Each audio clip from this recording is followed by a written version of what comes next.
There's a photograph that shouldn't exist taken in the winter of 1972. It shows two boys standing outside a police station in rural Pennsylvania.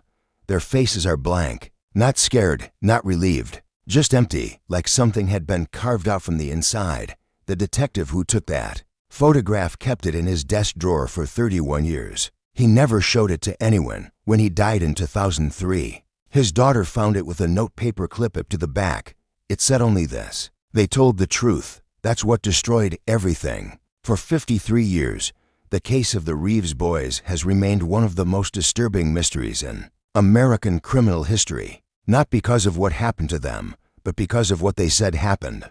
And because when they finally confessed, the entire investigation collapsed like a house built on rotten wood. This is that story. Hello everyone. Before we start, make sure to like and subscribe to the channel and leave a comment with where you're from and what time you're watching. That way YouTube will keep showing you stories just like this one. The Reeves family lived on the outskirts of Millertown, Pennsylvania, a town so small it barely registered on state maps. Population 417. The kind of place where everyone knew everyone, where secrets festered in the spaces between Sunday services and Wednesday dinners, where darkness wore a familiar face and called you by your first name. In the autumn of 1971, two boys vanished from that town. Michael Reeves, age 12, Daniel Reeves, age 9, brothers. They disappeared on a Thursday afternoon in late October while walking home from school along County Road 14, a 2-mile stretch of cracked asphalt that cut through dense Pennsylvania woodland. When they didn't arrive home by 4 o'clock, their mother, Dorothy Reeves, assumed they'd stopped at the Henderson farm to see the new calves. By 5 o'clock, she was worried. By 6, she was frantic. By 7, every able-bodied man in Millerstown was searching the woods with flashlights and hunting rifles. They found nothing, not a shoe, not a school book, not a single thread of clothing. The boys had simply ceased to exist, as though the earth had opened its mouth and swallowed them whole. The local police called in the state investigators. The state investigators called in the FBI. For 3 months, Millerstown became the center of a media storm. Reporters descended like vultures. Television crews turned the small town into a spectacle.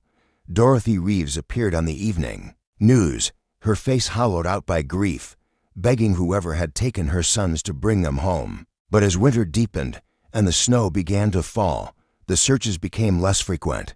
The reporters left. The FBI packed up their equipment and moved on to other cases. The town settled back into its rhythms, though something had fundamentally changed. People locked their doors now. Children no longer walked home alone, and in church basement corner booths at the diner, people whispered theories they were too afraid to say aloud. Some blamed drifters, others spoke of a predator hiding in plain sight.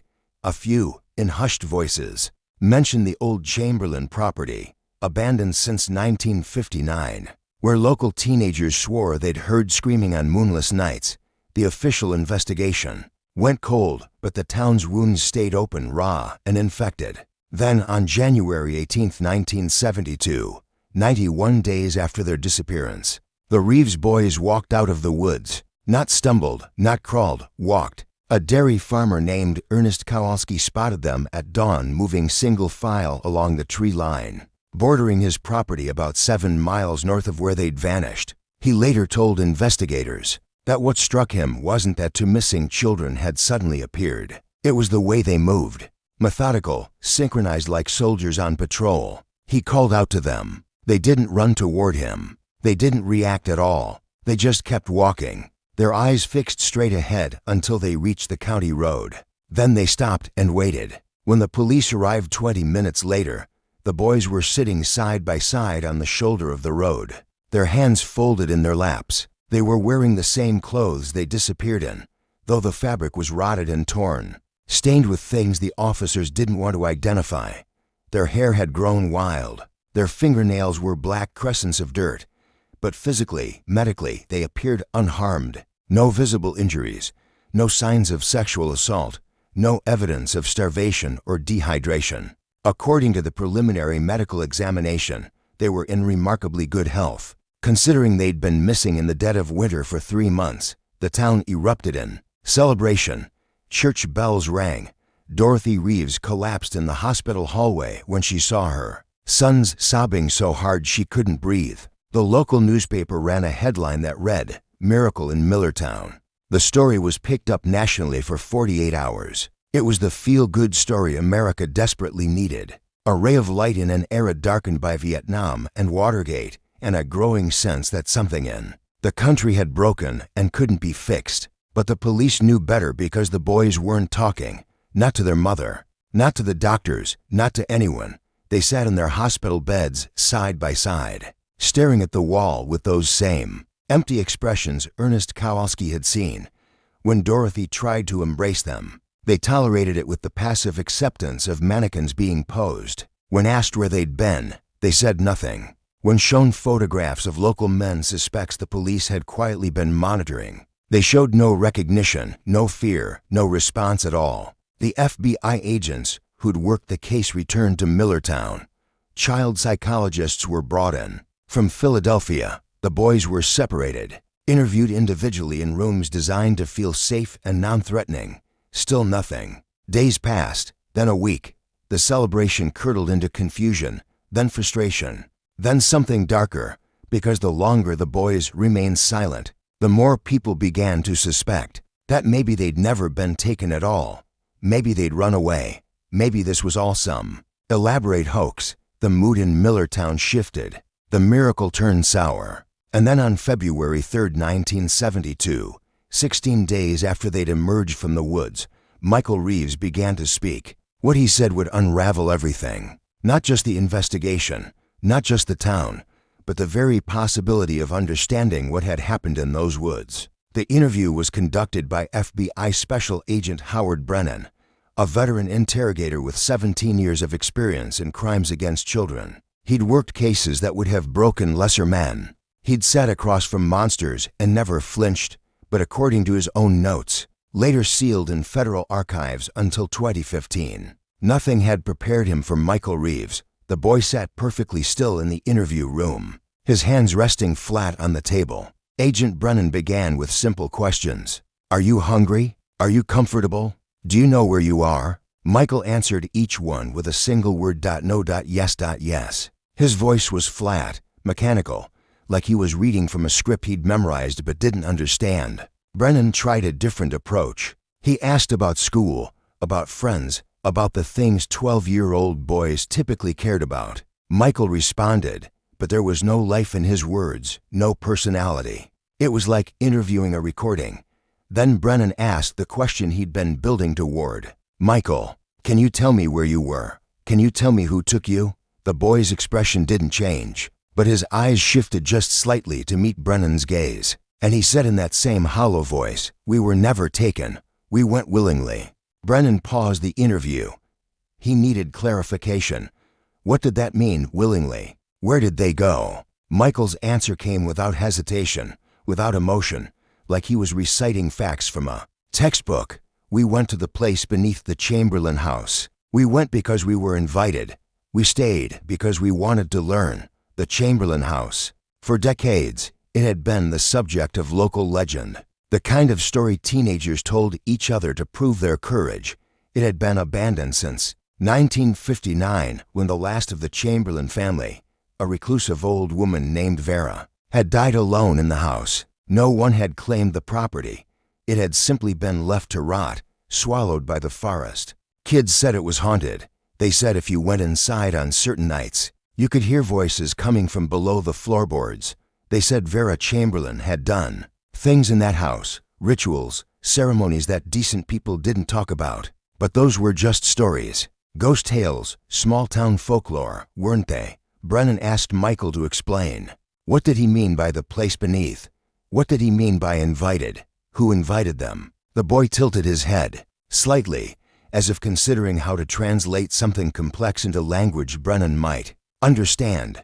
Then he said, the shepherd, he lives beneath. He's been there longer than the house, longer than the town. He called to us, not with words, with feelings, with promises. He showed us things no one else could see. The interview transcript records a 7-second silence. Then Brennan asked the obvious question, what kind of things? Michael smiled. It was the first emotional expression he'd shown since being found, but it wasn't a child's smile. There was something ancient in it, something knowing and cruel. He showed us what people really are, the boy said. Underneath the skin and the smiles and the church clothes, he showed us the truth that everyone tries to hide, and once you see it, you can't unsee it. You don't want to. Agent Brennan made a decision that would later be questioned by every investigator who reviewed the case. He brought Daniel Reeves into the same room as his brother. Protocol dictated that witnesses, especially children, should be interviewed separately to prevent collusion or contamination of testimony. But Brennan wanted to see something. He wanted to see if the younger boy would corroborate his brother's story, or if this was some kind of psychological break, a trauma response that had caused Michael to retreat into fantasy. Daniel entered the room and sat beside Michael without being told to. The brothers didn't look at each other. They didn't speak.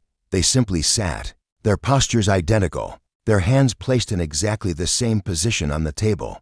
Brennan asked Daniel the same questions he'd asked Michael. The 9-year-old's answers were nearly word for word identical. Same flat tone, same empty effect, same disturbing precision. When Brennan asked about the shepherd, Daniel's response added details that Michael hadn't mentioned. He doesn't have a face like we do, the boy said. He wears faces, different ones. Sometimes he wore my father's face. Sometimes he wore the pastor's face. That's how he got us to trust him at first, but underneath there's nothing. Just darkness that thinks, darkness that wants. The interview lasted for hours. What emerged was not a story of abduction and captivity, but something far more disturbing. According to both boys, they had encountered the shepherd on their walk home from school. He had appeared to them as someone familiar, someone safe, and he had offered them a choice. They could go home to their ordinary lives, their ordinary fears, their ordinary futures, or they could come with him and learn secrets that would make them special, powerful, free from the weaknesses that plagued normal people. They had chosen to follow him into the woods, to the Chamberlain house, and then beneath it, through a door in the basement that led down into tunnels the boys claimed ran for miles, under Millerstown, tunnels that had existed long before the town, before the settlers, before anyone had given this land a name.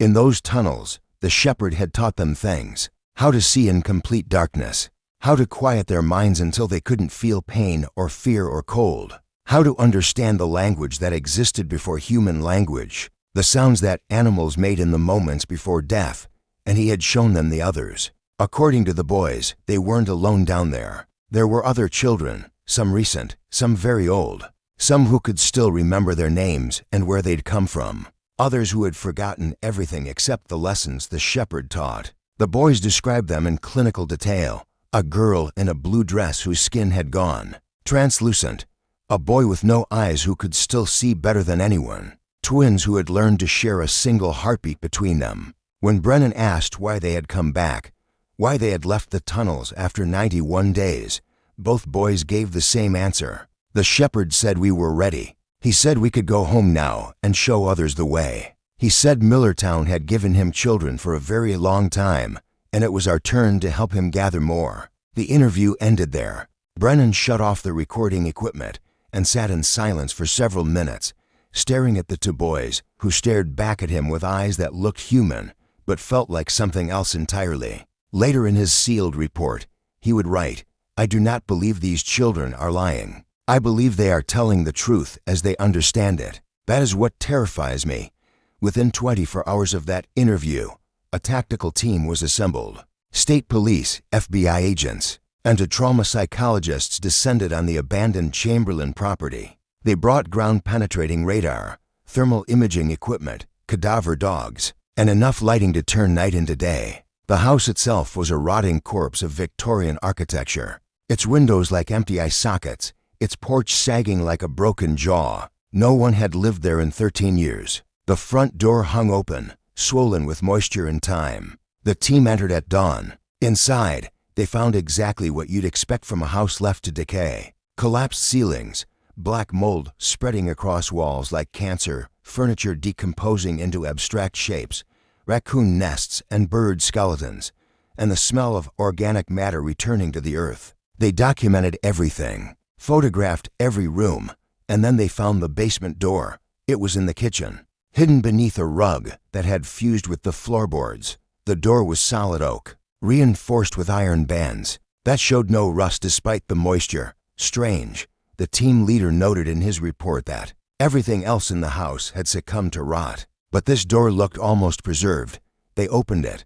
Stone steps descended into absolute darkness. The air that rose from below was cold, far colder than it should have been, and it carried a smell that made two of the officers gag. Not decay, something else, something mineral and ancient, like opening a tomb that had been sealed for centuries. They went down, flashlights cutting through darkness so complete it seemed to resist the light. The basement was larger than the footprint of the house above it, carved directly into bedrock. And there, in the northeast corner, they found it. An opening in the stone wall, not a crack or a natural formation, a deliberate passage roughly 7 feet high and 4 feet wide, leading deeper into the earth. The walls of the passage showed tool marks, chisels, hammers. Human hands had made this. But when and why? The team followed the passage. It sloped downward at a steady angle, twisting through the rock like a fossilized worm track. They found scratch marks on the walls, small handprints, a child's shoe rotted beyond any possibility of identification. And then, approximately 100 feet from the entrance, the passage opened into a chamber. If you're still watching, you're already braver than most. Tell us in the comments what would you have done. If this was your bloodline, the chamber was roughly circular, about 30 feet in diameter, with a ceiling that disappeared into shadow above the reach of their lights. The walls were covered in markings, not graffiti, not random scratches. Deliberate symbols carved deep into the stone, repeated in patterns that hurt to look at for too long, that seemed to shift and crawl at the edge of vision. In the center of the chamber was a depression in the floor, stained dark with substances the forensic team would later refuse to definitively identify. But there were no bodies, no bones, no evidence of the other children the Reeves boys had described. The cadaver dogs showed no interest in the chamber. The ground-penetrating radar detected no additional passages, no hidden rooms. The team searched for 6 hours, mapping every inch of the tunnel system. It ended in that one chamber, a dead end, literally and figuratively. The physical evidence told one story, the boys told another, and somewhere in the gap between those two narratives, the investigation fell apart. Forensic analysis of the chamber revealed that the carvings on the walls were old, very old. Preliminary dating suggested some of the markings could have been made as far back as the 1700s, possibly earlier. But there was no historical record of any structure on that land before the Chamberlain House was built in 1873. Local historians searched archives, property records, land surveys, nothing. The indigenous tribes who had inhabited the region before European settlement had no oral traditions about the site. It was as if the chamber had simply existed in a blind spot of collective memory known to no one and everyone at the same time. The stains in the floor depression tested positive for blood, human blood, multiple donors. But the DNA was so degraded that individual identification was impossible. The lab estimated the samples ranged from several months old to several decades old. That aligned at least partially with the boys' timeline, but it didn't prove anything. The Chamberlain house had been a known location for teenage trespassing for years. The blood could have come from kids cutting themselves on rusty nails, from occult dabblers playing at rituals they didn't understand, from anything. As for the other children, the boys described the translucent girl and the eyeless boy and the others. No trace of them was ever found. Missing persons reports going back 50 years were cross-referenced with the area. There were disappearances, yes. Rural Pennsylvania had its share of vanished children and unexplained absences, but nothing that formed a clear pattern. Nothing that pointed definitively to the Chamberlain property or the tunnels beneath it. The psychological evaluations of Michael and Daniel Reeves were equally inconclusive. Both boys showed signs of trauma, but not the kind typically associated with abduction or abuse. No nightmares, no hypervigilance, no fear response to men who resembled potential abductors. Instead, they displayed what the psychologists termed affective flattening and dissociative detachment. They had retreated somewhere inside themselves, or something had been removed from them. leaving behind functional shells that could talk and walk and perform the basic mechanics of being human, but lacked the spark that made a person real. Dorothy Reeves took her sons home. The FBI closed the case file with a classification that satisfied no one. Insufficient evidence to determine the nature of the incident. The tunnel beneath the Chamberlain house was sealed with concrete. The property was purchased by the county and quietly bulldozed 6 months later. A parking lot stands there now. People use it every day without knowing what lies beneath their feet. But the damage was already done because the boys' confession had introduced something into the investigation that couldn't be removed. Doubt once they claimed they had gone willingly. Once they described the shepherd not as a kidnapper, but as a teacher they had chosen to follow. The narrative shifted. Were they victims or were they accomplices? Had they been brainwashed or had something darker already existed inside them that the shepherd had simply awakened? The questions had no good answers, and in the absence of answers, people filled the void with suspicion. The Reeves family was ostracized quietly at first, then more openly. Dorothy lost her job at the library. The boys were withdrawn from school after other parents complained. Anonymous letters appeared in the mailbox accusing the family of satanic practices, of corrupting the town's children, of things too vile to repeat. In 1974, 2 years after the boys returned, the Reeves family left Millertown in the middle of the night.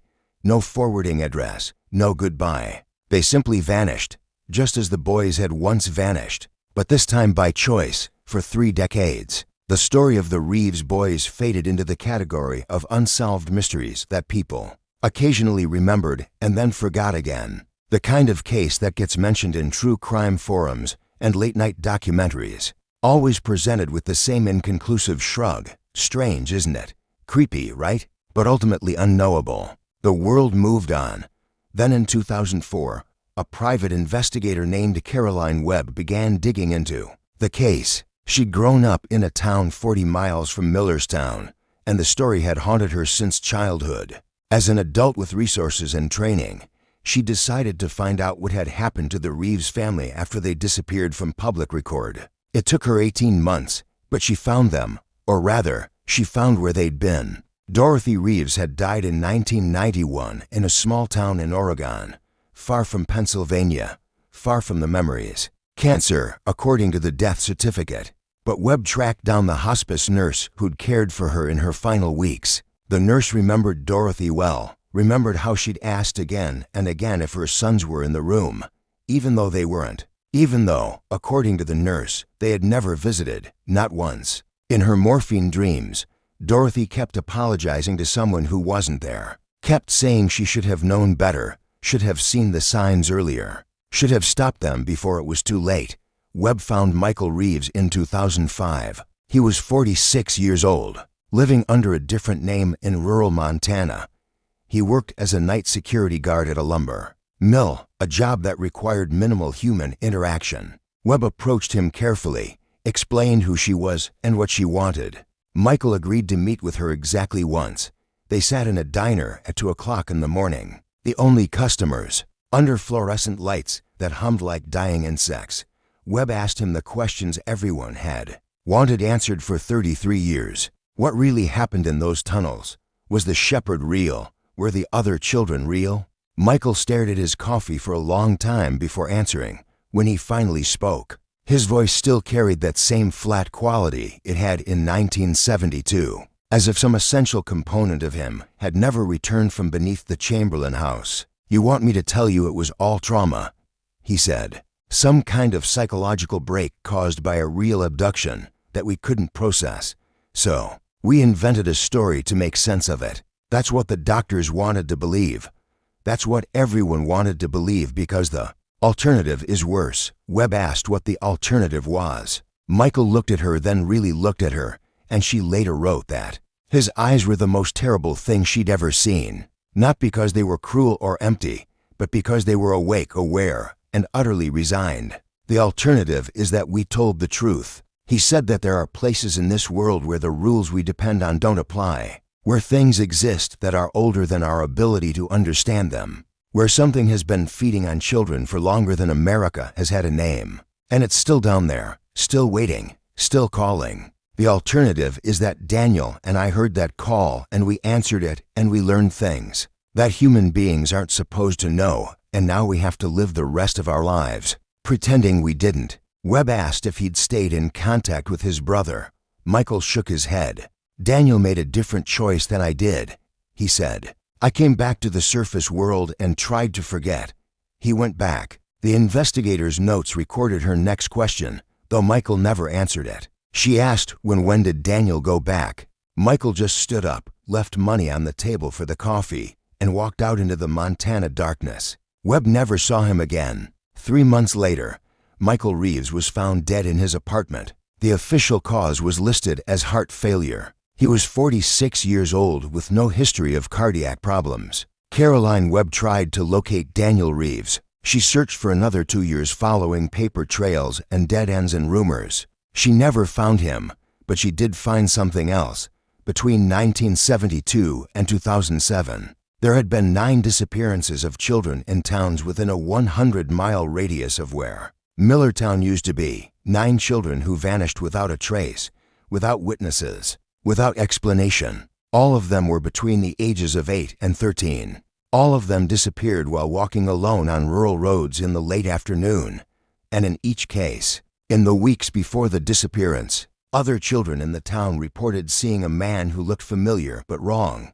Someone who wore their father's face or their teacher's face or their pastor's face. But underneath, they said, underneath there was nothing but darkness that thinks. The parking lot that covers the old Chamberlain property is still there. During the day, it's just another piece of unremarkable infrastructure, a place where people leave their cars while they shop or work or go about their ordinary lives. But the maintenance workers who service that lot have reported strange things over the years. Cold spots that appear in summer, sections of pavement that crack and buckle for no structural reason. And sometimes late at night when the lot is empty, they say you can hear sounds coming from below. Not voices exactly, something older than voices. Something that might be calling, might be waiting, might be inviting the next child who's brave enough or curious enough or broken enough to listen. The Reeves boys were found in 1972. What they confessed destroyed the case. Yes, but maybe that was the point.